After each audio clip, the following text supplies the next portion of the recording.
What's up guys and welcome back to the channel. In today's video we're going over something that I get asked about a lot, and as a personal trainer it's the biggest goal that a lot of people have, and that's how do you lose weight? So grab a paper, grab a pen, get ready to take some notes, sit down, relax and enjoy the next 10 minutes of just information, and let's get into it.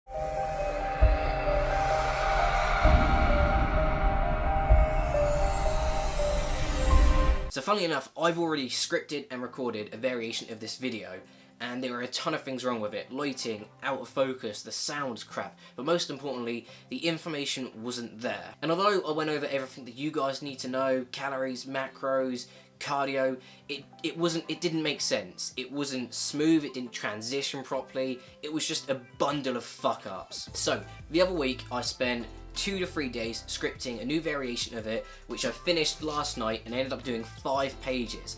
5 pages of a weight loss 101 video, and I was reading through it last night to get ready to script it today, and I kind of realised that I'm making weight loss, or this script made weight loss, more confusing than it actually needs to be. And then it hit me, this is something that a lot of people kind of do. They don't understand and they don't accept how easy it is to lose weight, and the fact that it is just calories in versus calories out. There needs to be some magic diet or some magic pills, or you need a specific program, or you need to be doing cardio every single day. That's the only way that you can ever lose weight. And it's not. It's easy. It's easy to balance a life alongside fitness and to lose weight at the same time while going out on weekends, or we've just had Easter, having Easter eggs with your family, or having chocolate, or having ice cream. You can do this stuff while losing weight, which brings me on to the 4 components of today's video that we're going over, and that's your macronutrients, programming, cardio, and supplements. And so be it, the order which we go through these in are in order of importance and relevance. So as you can tell, supplements are at the very bottom because they are what they say they are. They are supplementations. They maybe make up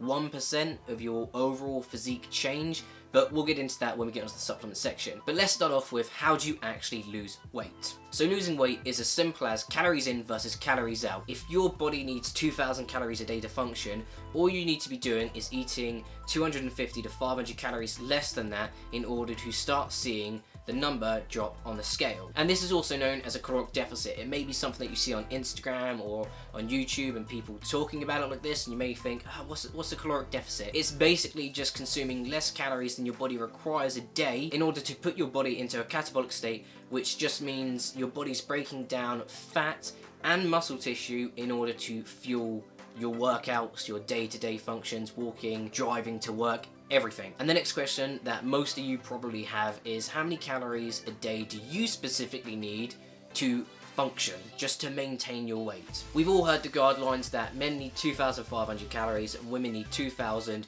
just to maintain their weight. I call bullshit. Take someone like me and Dwayne Johnson for example. I am 5'3", I weigh 135 to 140 pounds, I train 6 days a week, but I have a job where I'm sat down a lot. Dwayne Johnson is 6 foot plus, he weighs a crap ton more than me, and he is extremely active every single day. Do you really think me and him both need the exact same amount of calories, this being 2,500, just to maintain both our weights? The answer is no. If I was to eat 2,500 calories a day, I would gain a drastic amount of weight very, very quickly. If he was to have 2,500 calories a day, he would lose weight very, very quickly. So the idea that this is the standard that we need to follow is complete bull.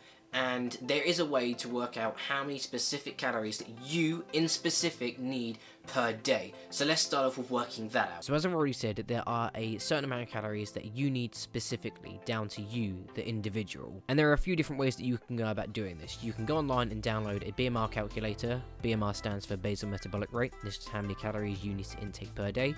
And this will go based on your height, age, weight, activity level, or you can do it for an easier method, in my opinion, that you can do with just your smartphone and a calculator app and a piece of paper and a pen. So this differs for your genders, and this also differs for your activity level. There's 3 categories. There's lightly active, moderately active, and heavily active. To determine which one you are, you'll just have to evaluate your day-to-day activity and put yourself into one of these categories. So what we do from here is we take your weight in pounds. So if you don't know it in pounds and you only know it in kilos, all you do, times your weight by 2.2 and it will give you your weight in pounds. Otherwise, go on Google and find a calculator to work that out.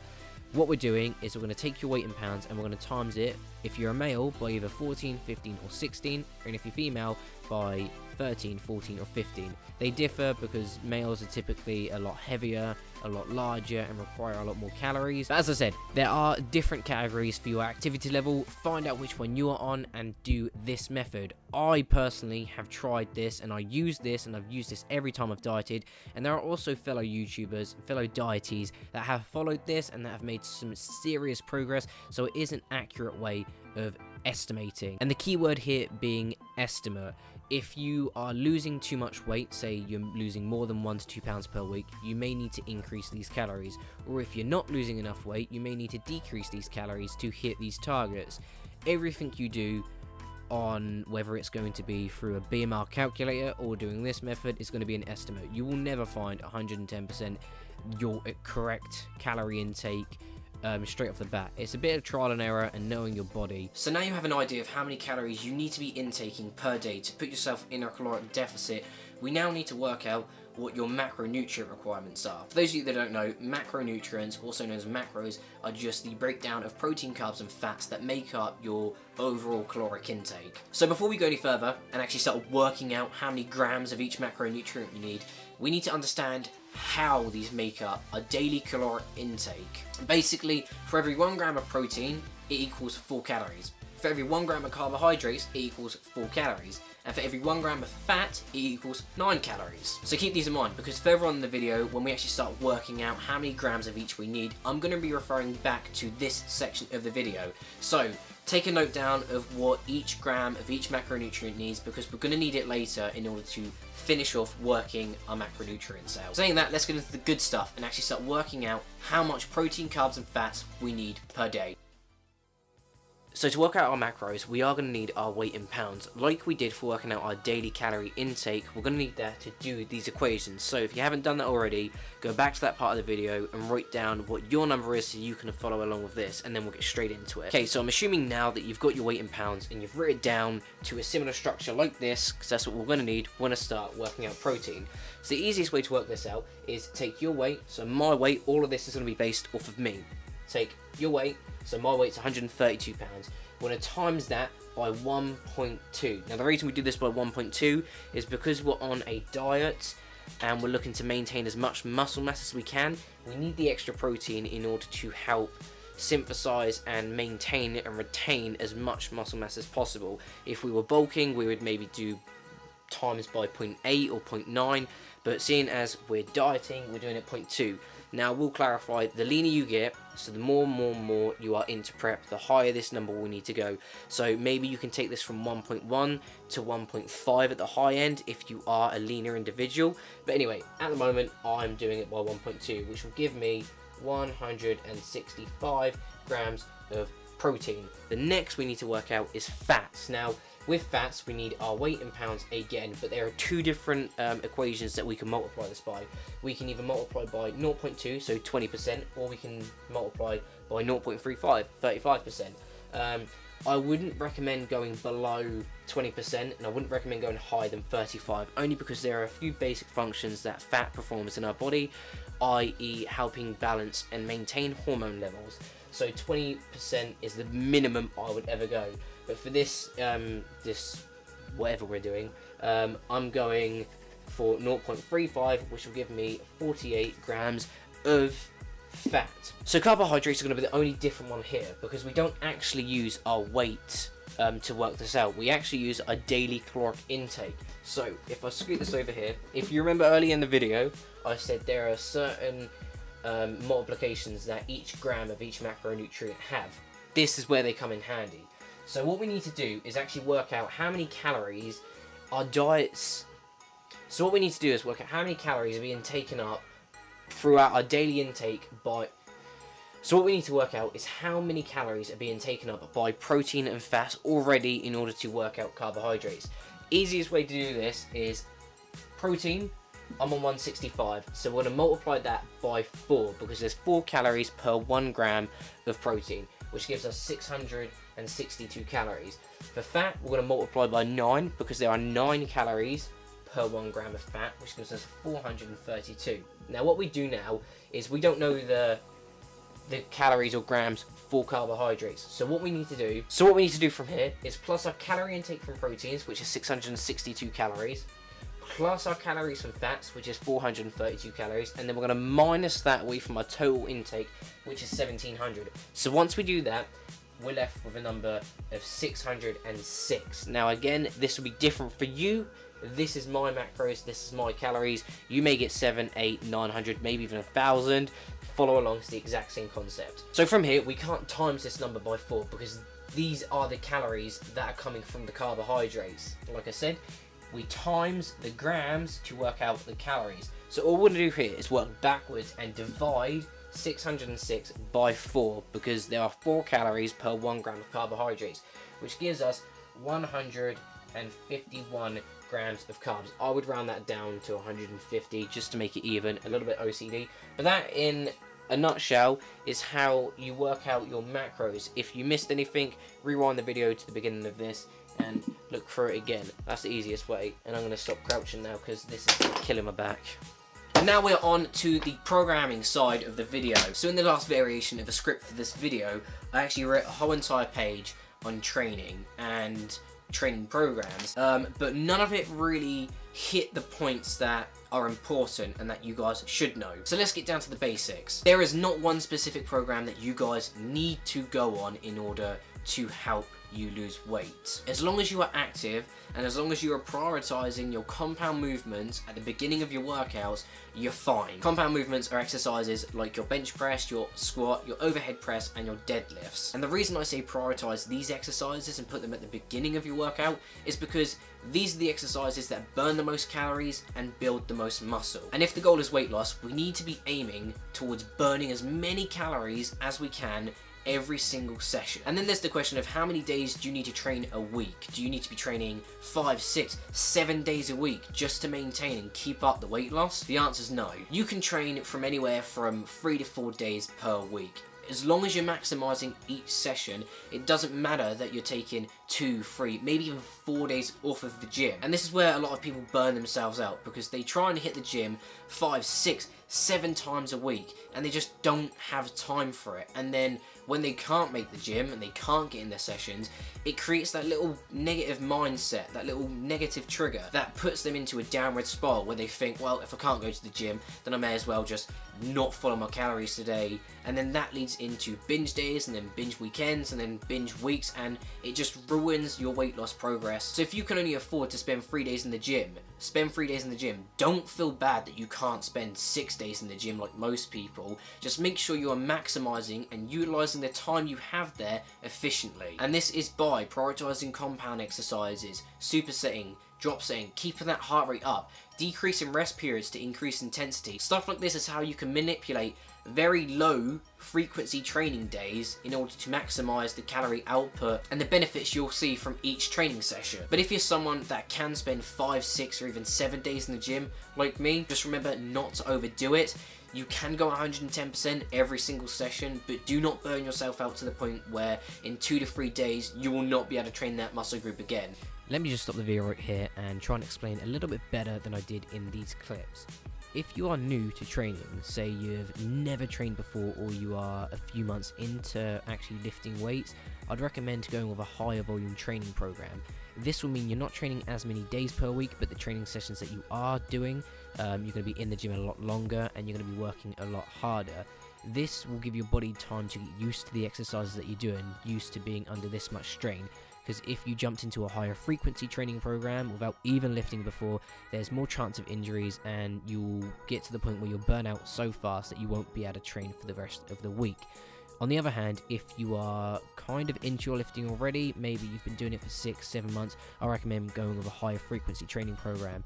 This is because your body's used to the volume, so maybe training your muscle groups 2 to 3 times a week, like I recommended, will be more beneficial for you. But you can do either or.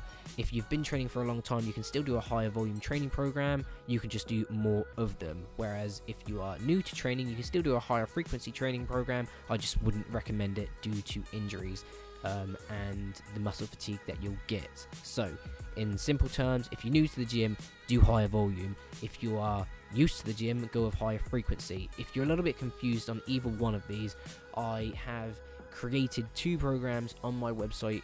It'll be the first link in the description that you can go and download. One is a volume-based training program and one is a frequency-based training program. They are both completely free. They both come with the exercises, reps, sets, rest times, everything you guys need to know, and it also comes with a free cardio program alongside it. So it's perfect for you wanting to lose weight.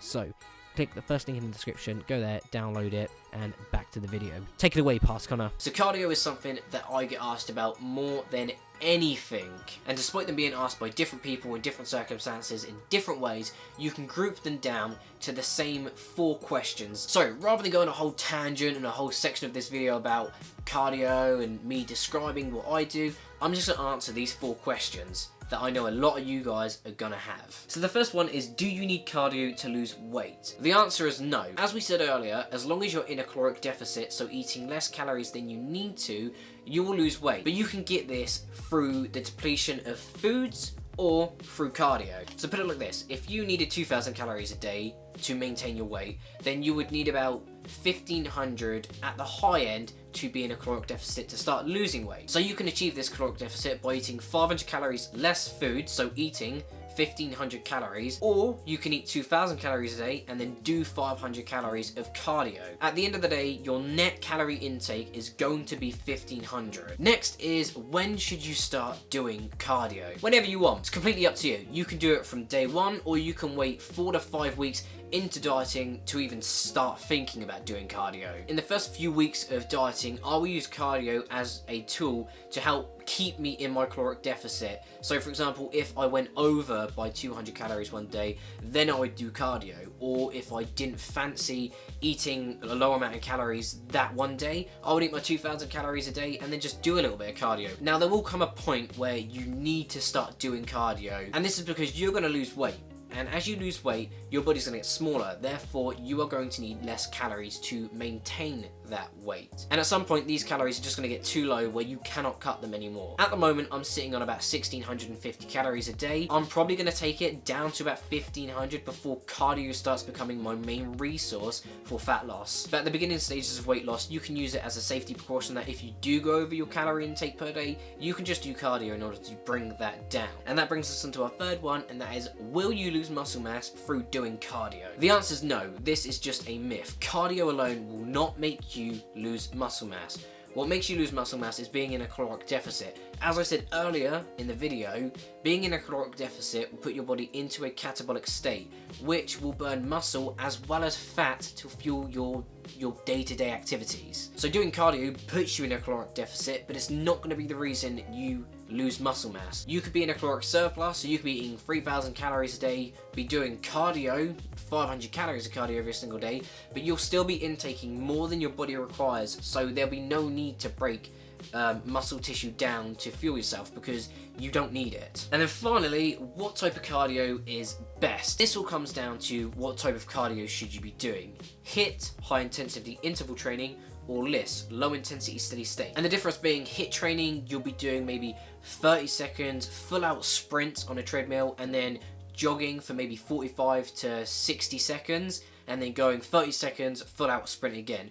You'll be working within the 80 to 90% of your max heart rate, and these sessions will only last about 20 minutes, but they are very taxing on the body. Whereas low intensity steady state will be just a casual walk. Maybe you're on a treadmill at an incline of 10 at a speed of 5.5, something where you can have a conversation throughout all of it. You're working at the kind of 60 to 70 to 75% of your maxed heart rate, and these sessions will last anywhere between 30 to 45 minutes. Now obviously you can't be doing 3 HIIT training sessions a week because it's so taxing on your body that you just will not be able to keep it up. So I always say mix and match. Do 2 LISS training sessions and then a HIIT training session. That way you get the best of both worlds.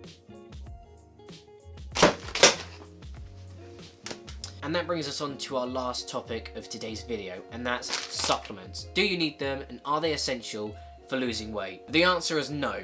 They are supplements. They are to be supplemented alongside an already established training and nutrition plan. Now, there are certain supplements that I use on a day-to-day basis to help benefit me, but they maybe make up 1% of my overall performance. And if I were to recommend any supplements, these are the only ones that I would recommend to you guys. So I'm gonna go through the stack that I use at the moment, and give you guys an idea of what you guys could be taking in order to help you hit certain macronutrients, or just to give you that bit of an energy boost in the gym. So let's get into my stack. So first off, protein powder. This is the most abundant supplement that you can get on the market. It's very cheap and it's very efficient for helping you get your protein intake. At the moment, I'm on about 145 grams of protein per day. Now, I work a full-time job, so I can't always take meals out with me. So it's convenient just to make up one of these. Takes maybe 15 to 20 seconds to make, and I get 30 to 40 grams of protein, depending on how big the serving size I take is,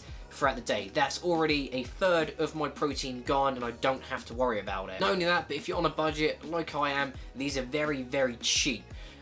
Not with this specific brand in general, but my friend uses a protein powder supplement that basically works out at 55p per 50 grams of protein. Now, if you were to get that through meats, it would equivalent to maybe £2.50 for the exact same amount of protein from just a normal chicken breast. So why would I recommend taking a protein powder? Convenience and affordability.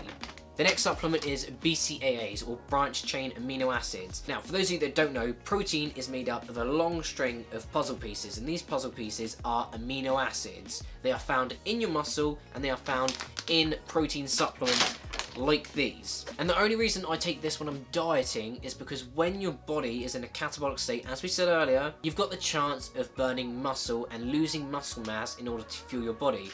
This just helps you get aminos in to help prevent that. There's no other reason for taking them. So if you are bulking or gaining muscle, a BCAA supplement would be a waste of your money and you will not need it. Is it a good supplement for when you're dieting? Yes, I would recommend spending the £10 on this, just for that kind of added 1% precaution of keeping as much muscle mass as you possibly can through the cut. So the next supplement that I take is either a pre-workout or a caffeine supplement. I don't take these every single day. I only take these on days that I need them. Days where I either wake up late, or I wake up not in the mood to train, or if I've just finished working and I'm heading to the gym after and I'm feeling a bit fatigued and tired, I'll either pop the caffeine pills to give myself that kind of alertness, or I'll take the pre-workout if, for example, I'm doing a leg session, because it takes so much out of me that I kind of need these to help me get through. Now, what I will say is be careful with these supplements, not for any danger reasons,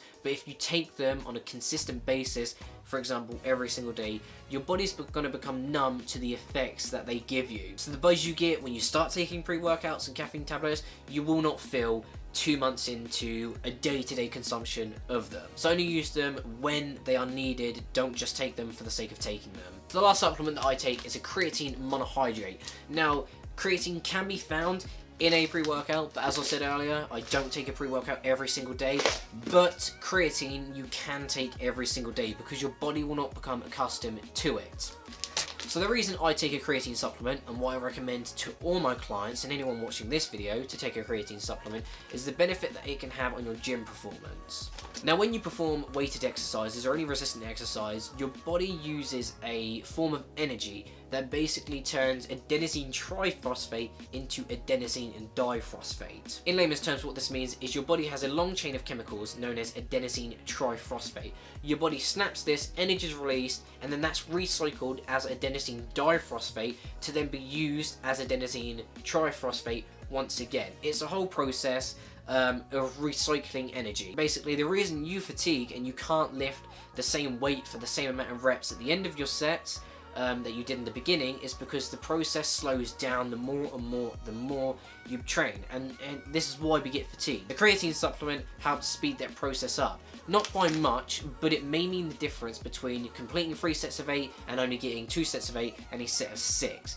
And at the end of the day, even though it's not a massive increase and a massive help, it's still a help nonetheless, and I think it's well worth paying £4 for a month and a half supply of this stuff. There's no real health risk with taking this stuff. I would do a bit of research on examine.com in regards to any supplements, It's a great website and a great resource for doing your own research on certain supplements. So if there is anything else you want to know that I haven't covered, that I don't take, go onto there and do your own research. But these are the only supplements that I take. I don't take fat burning pills, I don't take test boosters, I don't take anything else, because they're all gimmicks. They work, but you need to take them in such a high abundance and a high quality that it will either be too expensive or just inconvenient, and it will only give you a 1% result, and it's just not worth my time and energy. Whereas these supplements, these actually equate to a better workout and a better physique, albeit not by much, but it's still a benefit, and I can still justify spending my money on these supplements. Anyway, thank you so much for watching. If you did find anything informative and helpful, leave a like, subscribe to the channel, hit the notification bell so you can be notified whenever I'm releasing a new video, and I'll see you next time.